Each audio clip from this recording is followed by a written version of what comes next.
안녕하세요. 저는 오늘 국제문화교류 프로덕션과 포스트 프로덕션의 강의를 맡은 독립기획자 임현진이라고 합니다. 만나서 반갑습니다.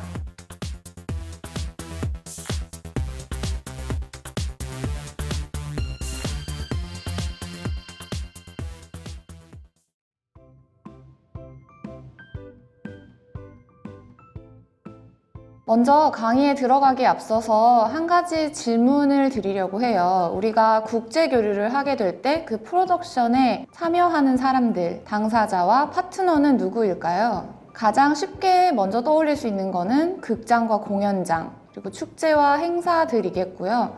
그리고 그곳에서 일하는 프로듀서와 프로그래머, 에이전시도 이에 해당할 수 있을 것입니다. 또한 이 국제문화교류의 후원기관의 역할을 하는 대사관이나 문화재단 뿐만 아니라 국제문화교류에서 항공과 화물을 담당하는 파트너 업체들, 그리고 예술가와 지역에 있는 기업들까지도 모두 국제교류의 파트너와 당사자가 될 수 있습니다. 네, 그렇다면 이러한 국제문화교류의 파트너들, 당사자들과 함께 프로덕션이 어떻게 구성되어서 어떤 식으로 진행이 되는지, 그리고 프로덕션이 종료된 이후에 어떤 실무들을 해야 하는지를 자세히 한번 살펴보도록 하겠습니다. 국제교류 프로덕션의 유형에는 인바운드 프로덕션과 아웃바운드 프로덕션, 그리고 국제 공동 창작과 협업 형태의 프로덕션이 있습니다. 또한 저희 강의에서는 제작 투자와 커미셔닝이 어떠한 개념인지를 알아보고요.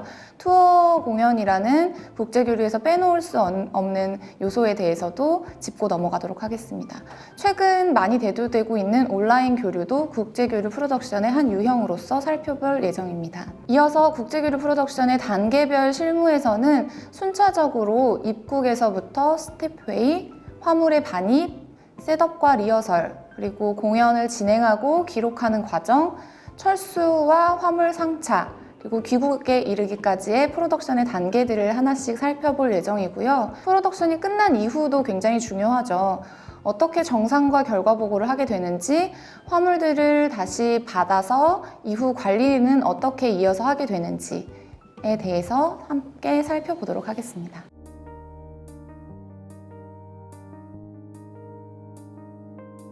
국제교류 프로덕션의 유형은 재화나 서비스의 무역과 비슷하다고 보셔도 괜찮습니다. 크게 인바운드 프로덕션과 아웃바운드 프로덕션으로 나눌 수 있겠죠. 인바운드 프로덕션은 해외 예술가를 초청을 해서 공연이나 전시를 진행하는 것을 말합니다. 즉 수입에 해당한다고 할 수 있겠는데요. 반면 아웃바운드 프로덕션은 자국의 예술가가 해외 국가에 초대를 받아서 공연이나 전시를 진행하는 것, 즉 수출에 해당합니다. 앞서 저희가 국제교류의 파트너들에 대해서 알아봤는데 이 파트너들이 각각 어떻게 교류하는지 그 방식과 방향에 따라서 수출과 수입, 중재와 중개의 역할을 맡게 됩니다. 인바운드 프로덕션에 대해서 좀 더 자세히 알아볼게요. 인바운드는 해외 예술단체를 자국으로 초청을 해서 공연이나 전시 등을 추진하는 것을 말하는데요. 극장이나 갤러리, 축제 등에서 주로 주관을 해서 진행을 하게 되고 민간 기업이나 예술단체에서 초청 업무를 직접 진행하게 되는 경우도 있습니다. 초청의 주체는 섭외와 교섭을 거쳐서 초청을 할 수 있는 권리를 확보하게 되고 이에 수반하는 사례와 조건에 대한 협의를 거치게 됩니다. 반면 아웃바운드 프로덕션은 국내의 예술단체나 작품들이 해외로 진출해서 공연이나 전시 등을 하는 것을 말하는데요. 인바운드와 아웃바운드는 초청하는 주체와 초청받는 주체 간의 협의를 통해서 사업의 추진 방식, 규모, 재원 조성 방식, 그리고 서로의 역할과 책임 등을 구체화하게 됩니다. 경우에 따라서는 주최 측이 직접 초청의 업무를 진행하는 경우도 있고 별도의 프로듀서를 임명하거나 에이전시를 거쳐서 업무를 진행하는 경우도 있습니다. 세 번째로 알아볼 것은 공동창작과 협업 형태의 프로덕션입니다. 공동창작과 협업은 두 파트너가 협력을 통해서 함께 작품을 만들어가는 형태의 프로덕션을 말합니다. 하나의 창작물을 만드는 과정이라고 보시면 되는데요. 협업의 지역, 파트너, 그리고 형태를 결정하고 실무적인 협의를 통해서 그 규모 등을 정하게 됩니다. 협업의 방식에 따라 다르겠지만 기존의 한 국가에서만 진행되는 프로덕션보다 더 긴 시간과 재원의 투자를 필요로 하게 되는 것이 일반적입니다. 따라서 누가 얼만큼의 재원을 마련을 할지, 그리고 그 재원을 조성하는 방법은 어떻게 마련을 할지 각 주체 간의 역할 역시 다양하게 설정하여 진행할 수 있습니다. 다음으로는 제작 투자와 커미셔닝에 대해서 좀 알아볼 텐데요. 제작 투자의 개념은 극장이나 축제 등의 주최 측이 특정 예술가 또는 예술단체에게 작품의 제작을 위한 투자를 지원하는 방식입니다. 주로 신작과 재창작 작품을 대상으로 진행이 됩니다. 제작 투자를 하게 되는 주체는 경우에 따라서 다양한 국가나 지역의 다른 극장들, 공연장들과 함께 협력을 해서 공동의 재원을 조성하기도 하는데요. 이 경우에는 창작된 작품의 초연을 어떤 극장에서 먼저 할 것인지를 논의를 해야 한다거나 혹은 초연을 올린 후에 우선 초청권을 가지는 극장들이 어떤 극장들이 될지 등을 논의를 해서 공동 투자자를 모집을 하기도 합니다. 유럽이나 북미에서는 제작 투자나 커미셔닝을 중심으로 프로그래밍을 하는 극장이나 축제가 여럿 있어요. 근데 아직 국내에서는 국내의 극장들이 해외 제작에 대한 제작 투자를 하는 경우는 좀 적은 편인 것 같습니다. 빼놓을 수 없는 것이 투어 공연이겠죠. 투어 공연은 특정 작품이 축제나 공연장에 초청이 되어서 공연을 올릴 경우에 한 곳에서만 공연을 하고 돌아가는 것이 아니라 일정 지역과 도시들을 연결을 하면서 여러 도시와 국가에서 연이어 공연을 할 수 있도록 계획하는 것을 말합니다. 초청으로 인해서 발생하게 되는 국외 항공비나 화물 운송비 등을 분담을 할 수 있고요. 따라서 초청의 효율이 굉장히 높아질 수도 있죠. 경우에 따라서는 다만 초청하는 측에서 배타적으로 공연을 올릴 권한을 요구하는지 등을 확인하는 절차가 좀 필요할 수도 있겠고요. 초청이 확정되기 전후로 다양한 인접 파트너들과의 교섭을 통해서 투어를 계획하는 것이 필요합니다. 교섭하고 계약하는 주체가 복수가 되기 때문에 사실은 단순 계약보다는 좀 더 조건이 복잡해지는 것이 사실인데요. 각 대상별로 어떤 조건과 스케줄로 이 사업을 운영할 것인지에 대한 조정이 섬세하게 이루어져야 하고요. 또 각 공연장별로 공연 조건에 대한 형평성이 있는지를 잘 살피는 것이 필요하겠습니다. 여기서 중요한 것은 지역 간의 이동에 소요되는 비용을 산정하는 것인데요. 이 비용이 예산안에 사전에 반영이 되어 있어서 이 비용 분담에 대한 것도 각 주체들 간에 사전 협의가 되어야 합니다. 이 밖에도 최근에는 온라인 교류의 방식이 굉장히 증가를 하고 있습니다. 프로덕션의 전 과정을 온라인으로만 진행을 하거나 혹은 일부 과정을 온라인으로 대체하는 것이 여기에 해당하는데요. 단순히 작품을 온라인으로 전환하는 것을 넘어서서 작품의 창작과 표현 양식에도 영향을 미치고 있어서 국제교류의 방법론들을 보다 다양화하는 계기가 되고 있습니다. 이제 다양한 프로덕션의 유형들을 이해하셨다면 인바운드와 아웃바운드 프로덕션을 기준으로 국제교류 프로덕션의 실무와 프로덕션 이후의 관리에 대한 이야기들을 이어나가 보도록 하겠습니다.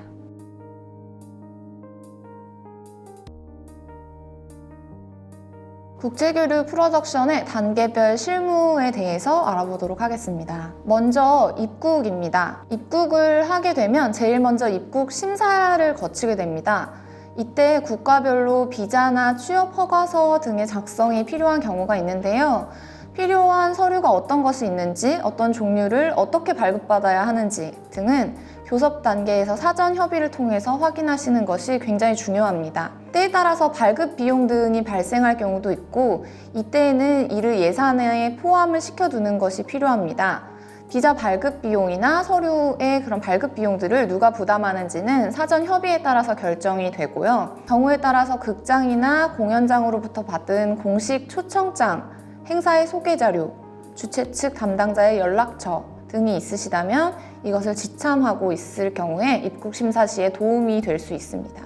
취업 허가서나 비자 발급 양식은 매번 달라질 수 있어서요. 기존에 진행하셨던 것들이 있으시더라도 때마다 각 국가의 대사관을 통해서 확인하시는 것이 가장 안전합니다. 가끔 그런 경우가 있어요. 세관에 통과되지 않거나 비행기에 소지하고 탑승하는 것이 불가능한데 이것들을 필요로 하는 공연들이 있을 수 있죠. 비행기에 가지고 타는 것이 불가능한 물품들 역시 국가별로 그리고 항공사별로 상이합니다. 장난감 총이나 목검 등이 반입이 되지 않는 경우도 있고 무대에서 사용하는 공구류나 전자장비의 배터리 등도 용량 제한이 있을 수 있습니다. 이 내용은 사전에 확인하시는 것이 필요하겠죠? 공연에 필요한 소도구 등을 탑승 시에 기내 수화물로 들고 타시거나 위탁 수화물로 맡기는 경우에는 항공사별로 지정하고 있는 수화물의 규격이나 무게에 대한 규정을 확인하시는 것이 중요합니다. 위탁 수화물은 대형 수화물, 초과 수화물 등으로 일정 요금을 추가하여서 이용할 수도 있고요. 단 이 경우에는 투어로 여러 도시에서 공연을 할 경우에 도시 간 이동 수단이 서로 다르거나 이동 시에 수화물 규정이 서로 다를 수 있다는 점을 미리 유의하셔서 출국 공항이나 출국편의 항공사가 입국 시와 상의할 경우에도 항공사별로 이 조건들을 사전에 확인하시는 것이 필요합니다. 입국 심사를 거치고 수화물을 확인한 뒤에 세관을 거치고 나시면 극장이나 축제에서 픽업을 담당하는 사람을 만나게 됩니다. 사전에 안내받은 이동수단을 통해서 직접 숙소나 공연 장소로 이동하시게 되는 경우도 있고요. 이때에는 입국 전에 픽업을 담당하는 사람의 연락처, 그리고 공항에서 숙소나 공연장까지의 이동 거리가 얼마나 되는지 등을 확인하시는 것이 필요하고요. 주최 측이시라면 이동수단에 대한 사전 안내와 더불어서 퍼디엠이라고 하죠. 일비나 식권 등을 제공하시는 경우에는 도착 시에 이것들을 지급하실 수 있도록 미리 준비하시는 것이 좋습니다. 다음은 스텝회의입니다. 스텝회의는 공연 장소를 답사하고 사전에 협의한 기술사항들이 현장에서 어떻게 구현되는지를 점검하는 절차입니다. 협의한 조건에 따라서 공연에 필요한 전체 스태프가 투어에 참여하지 않는다면 현지에서 참여하는 스태프의 규모와 역할, 그리고 각각의 과업 범위 등을 다시 한번 확인하는 것이 필요합니다. 이 모든 사항들은 계약서와 계약서의 별첨 서류인 기술협의서에 근거하게 됩니다. 이 스태프회의에는 공연의 연출자, 무대감독 등 주요 스태프들이 참여를 하게 되고요. 필요시에는 별도의 통역이 참석을 하게 됩니다. 이 회의에서 점검해야 될 사항들은 기술협의서상에 언급된 무대, 조명, 음향, 영상, 세트, 전식, 특수효과, 무대 인력, 셋업 일정 등으로 무대 운영과 관련된 전반의 사항들을 다 논의한다라고 보시면 됩니다. 악기나 무대 장비 등을 직접 가지고 가지 않고 현지에서 조달하는 경우에도 요청한 사양과 일치하는 장비들이 조달되었는지 유사한지에 대한 현장 확인이 필요합니다. 특히 규격이나 단위, 무게나 압력 등 기술 세부사항의 표기 방식이 국가별로 상이할 수 있습니다. 이에 대해서는 사전에 꼼꼼하게 점검을 하는 것이 필요하겠죠. 또한 이 회의에서는 공연의 하우스 운영 방침, 공연의 구성 요소에 대한 세부적인 점검 등도 같이 진행을 하게 됩니다. 안전 수칙에 대한 별도의 교육이 진행되는 경우도 있고요. 국가별로 공연장의 운영 방식이나 안전 규정들이 상이하기 때문에 사전에 방염이나 대소도구의 안전성 확인 등이 필요한지도 상호 확인하는 것이 중요합니다. 다음으로는 화물 반입입니다. 공연에 필요한 대소도구를 화물로 운송해야 하는 경우에 해상화물, 항공화물, 위탁수화물 등으로 운송을 할 수 있습니다. 대규모의 화물을 컨테이너로 운송하는 경우에는 해상화물을 이용하게 되는데요. 거리에 따라서 시간이 많이 소요된다라는 특징이 있습니다. 유럽, 한국 간 이동을 예로 들면 한 번 이동할 때 최소 1달 반에서 2달 정도의 기간이 소요된다고 보시는 것이 좋습니다. 항공으로 화물을 운송할 경우에는 해상 화물보다 빠른 기간에 운송이 가능하다는 장점이 있지만 대신에 비용이 더 비쌉니다. 해당 공연 화물을 해외 공연 직후에 다른 곳에서 바로 공연을 해야 할 경우에는 운송 일정을 단축할 수 있다는 점이 유리한 점으로 작용을 하지만 규모가 큰 화물의 경우에는 항공 화물로 운송하는 것 자체가 어려울 수 있습니다. 이 사항들은 사전에 운송사와 확인을 직접 하시는 것이 필요합니다. 화물을 직접 운송하여 가지고 가는 것보다 현지에서 전체 세트를 제작하거나 부분적으로 이를 조달하는 것도 유용한 방법 중에 하나입니다. 운송 비용보다 때로는 이것이 더 저렴하게 진행할 수 있는 방법이기도 하고요. 제작 방식이나 규모에 따라서 현지에서 공연 셋업 일정 전에 별도의 제작 기간을 두는 것이 필요할 수 있습니다. 화물을 해상화물 혹은 항공화물로 운송할 경우에는 까르네라고 불리는 서류를 작성을 해야 합니다. 이 서류는 해당 화물이 수출입을 목적으로 한 것이 아니다. 일시적으로 반입을 했다가 사용 직후에 반출하겠다라는 것을 증명하는 서류라고 보시면 됩니다. 직접 신고를 해서 서류를 발급을 받을 수도 있는데 운송업체를 통해서 서류를 대행하는 것이 일반적인 관행입니다. 까르네 서류에는 주소지와 수령자, 운송의 목적, 세부 운송품의 항목 등이 명기되게 됩니다. 대부분의 경우 화물을 도어-투-도어 조건으로 운송을 하기 때문에 공연 장소로 직접 운송을 받게 됩니다. 화물을 수령할 때에는 화물의 목록과 상태를 확인하는 것이 필요합니다. 그리고 필요할 경우에는 현지에 인력 지원을 요청을 해서 화물을 함께 하차해야 합니다. 해당 화물편이 이동하는 시기에 운송 수단의 운임과 여정에 따라서 비용의 차이가 발생합니다. 운수 및 출입 항만의 기후 여건에 따라서도 일정이 변경되는 경우가 빈번하기 때문에 일정은 다소 보수적으로 계획하시는 것이 좋습니다. 공연의 셋업이 시작되면 기술협의서에 근거한 사항들이 계획대로 진행되고 있는지를 수시로 점검하는 것이 필요합니다. 공연 장소에서 허락된 리허설 시간 이외에 추가의 연습이 필요한 경우에는 별도의 연습실이나 스튜디오 등을 확보해 두어야 합니다. 현지에서 추가 제작이 있을 경우에도 마찬가지인데요. 창제작 공간을 확보하시고 일정에 여유를 두는 것이 중요합니다. 셋업과 리허설 단계에서는 극장이나 축제, 그리고 예술단체 간에 작업 외에 요청되지 않았던 것들을 무리하게 추가하지 않도록 해야 합니다. 더불어서 셋업이 복잡하고 오랜 시간이 소요되는 경우에는 기술 통역을 배치하는 것이 용이하기도 합니다. 무대와 공간의 시건 방식을 확인하고 스태프들의 근무 환경과 안전을 점검하는 것도 필수적입니다. 리허설은 공연의 당일 혹은 전일에 진행하는 것이 일반적입니다. 초연일 경우에는 프레스 리허설 등을 진행하는 경우도 있습니다. 테크니컬 리허설과 드레스 리허설을 분리해서 진행할 수 있고 리허설 이후에 공연의 프리셋까지 충분한 시간을 확보하시는 것이 필요합니다. 이제 공연이 시작되면 공연을 진행하고 그 공연의 과정을 기록하고 홍보하는 것이 실무의 단계에 포함됩니다. 공연의 개막 전에 보도자료 등을 배포하셨고 또 언론사나 관계자들을 초청하신 경우에는 공연 당일에 별도의 안내와 함께 프레스 대상의 행사들을 기획할 수도 있습니다. 현지의 인사들을 초대할 때에는 기존의 네트워크를 활용하여 주요 관계자들을 초청하거나 극장이나 축제의 유관 기관들을 대상으로 초대권을 배포할 수도 있습니다. 공연의 티켓을 유료로 판매하는 경우에는 공연 단체 측에 초대권을 일부 제공하는 것이 일반적인데요. 이에 대한 세부 사항 역시 사전 협의를 통해서 확정되게 됩니다. 공연의 진행 중에는 사진과 영상 등으로 이를 기록을 해서 향후 프로모션의 자료로 활용을 할 수 있는데요. 이 경우는 촬영물의 사용권 등을 미리 확인을 해두시는 것이 필요합니다. 극장이나 축제에서 별도의 촬영 계획이 없는 경우에는 공연 단체에서 현지의 사진가 등을 고용을 해서 촬영을 의뢰할 수 있으나 공연 장소의 내부 규정에 따라서 공연 중 촬영의 가능 여부 등을 사전에 타진을 하시는 것이 좋습니다. 드디어 공연이 끝났습니다. 공연이 종료된 이후에는 철수를 진행하게 되는데요. 상황에 따라서 공연 다음날 철수하는 것이 필요하기도 합니다. 이때는 화물의 상차 그리고 출국 일정에 여유를 두시는 것이 좋습니다. 장비들 가운데 소모품들의 폐기가 필요한 경우에는 사전에 규모와 방식, 폐기 방식에 대해서 기술협의서를 통해서 안내를 하시는 것이 좋습니다. 공연 화물이 공연 종료 후에 바로 운송되지 않고 잠시 공연 장소에 며칠 더 보관을 하게 될 경우도 있습니다.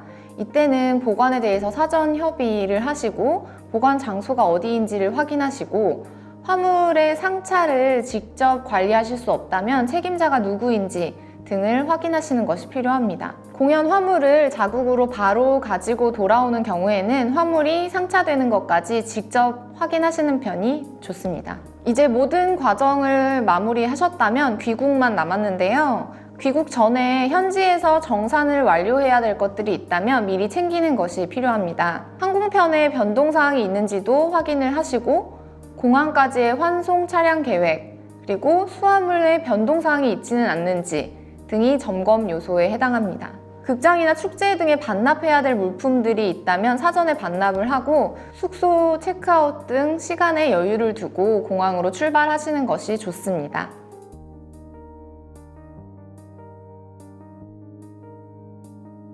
네, 지금까지 프로덕션의 단계별 실무들을 알아봤는데요. 여기서 끝난 것이 아닙니다. 포스트 프로덕션이 남아 있습니다. 정산과 결과 보고, 그리고 화물의 반입, 그리고 사후 관리가 이에 해당하겠습니다. 기금이나 후원금 같은 별도의 재원을 마련하셨던 경우에는 정산이 필요한 경우가 많습니다. 각 과정에서 정산에 필요한 자료들을 미리 정리해 두시는 것이 용이하고, 환율에 따라서 지출액이 소액 변동될 수도 있습니다. 그래서 이러한 것들을 미리 고려를 해서 사전 협의를 해두시거나 환율 기준을 보수적으로 책정해 두시는 것이 좋습니다. 공연을 마친 이후에는 예술단체 측에서 주최 측에 공연료 인보이스, 청구서에 해당하는 서류죠. 이 인보이스를 보내게 되는데, 여기에는 해당 청구 금액이 세금을 포함하고 있는지의 여부, 지급의 시기는 언제인지, 금액의 지급 주체와 수령 주체는 누구인지를 확인할 수 있는 내용이 포함되어야 합니다.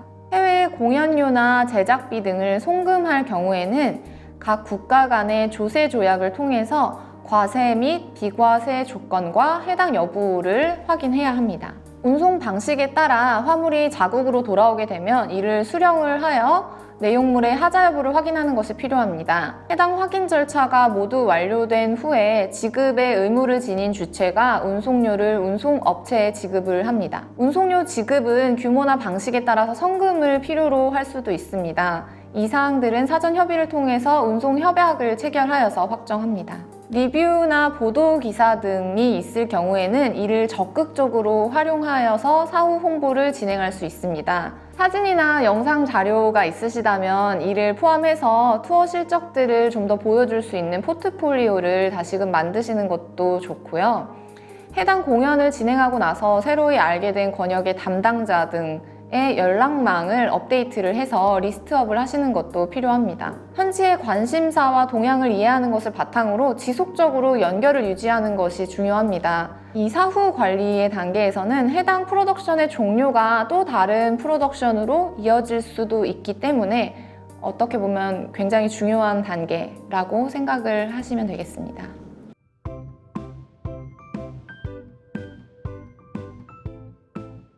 국제교류 프로덕션은 철저한 준비와 사전 점검이 실제 프로덕션의 성패를 좌우합니다. 다만 계획에서 어긋나더라도 서로 다른 문화를 이해하고 유동적으로 대응하는 것이 필요하겠죠.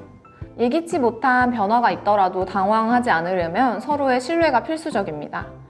공동의 목표를 설정하고 이를 함께 수행해 나가는 데는 여러 당사자들의 협력이 중요하기 때문이죠. 오늘 강의에서는 국제문화교류의 프로덕션과 포스트 프로덕션 단계에 대해서 알아봤습니다. 여러 가지 단계별 실무에 대해서도 언급을 드렸는데요. 다만 한 가지 함께 좀 기억했으면 하는 것은 이러한 단계별 실무들이 반드시 따라야 하는 정해진 규칙이 아니라는 것입니다. 상황에 따라서 사업의 목적에 따라서 얼마든지 달라질 수 있다는 점을 여러분에게 함께 하기 위한 과제로 드립니다. 앞으로 여러분들이 국제문화 교류를 수행하시는데 이 강의가 조금이나마 보탬이 되었기를 바랍니다. 감사합니다.